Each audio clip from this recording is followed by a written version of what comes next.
வணக்கம். அவரைக்காய் எடுத்துருக்கேன். வாஷ் பண்ண துவரம்பருப்பு 1/2 கப் எடுத்துருக்கேன். மஞ்சள் பொடி 1/4 ஸ்பூன், பெருங்காயப்பொடி 1/4 ஸ்பூன், ஆயில் 1 ஸ்பூன், மூழ்கிற அளவு 1 இன்ச் தண்ணி. குக்கரில் வேக வச்சிடலாம். பச்சை மிளகாய் 1, முழு அளவு பூண்டு தோல் உரிச்சது,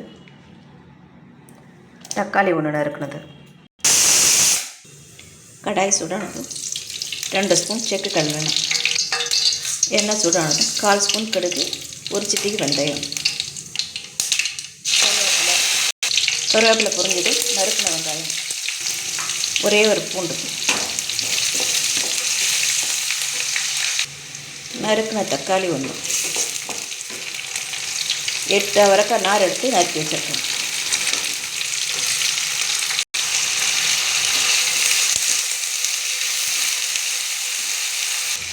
வெண்டைக்காய் எண்ணெயில் 2 நிமிஷம் வதங்கும்போது இது மாதிரி ஈரப்பதம் குறைஞ்சி சுருண்டு வரும்போது உப்பு 1 ஸ்பூன், கல் உப்பு 1/2 ஸ்பூன், தனியா பொடி, வீட்டுக்கு சாம்பார் பொடி 1/2 ஸ்பூன், சிவப்பு மிளகாய் பொடி 1/4 ஸ்பூன்.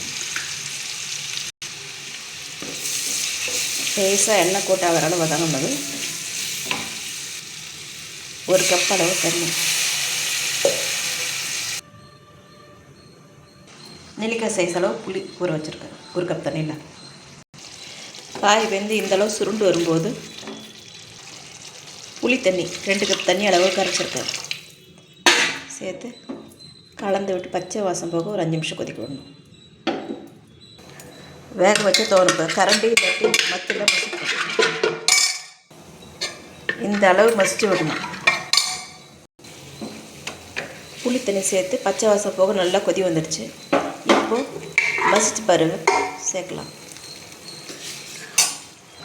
சாம்பார் ஒரு கொதி வரும்போது கொத்தமல்லி இலை சேர்த்து இறக்கிடலாம். அவரைக்காய் சாம்பார் சாதம், இட்லி, தோசை, சப்பாத்தி எதோடு வேணால் சாப்பிட்லாம்.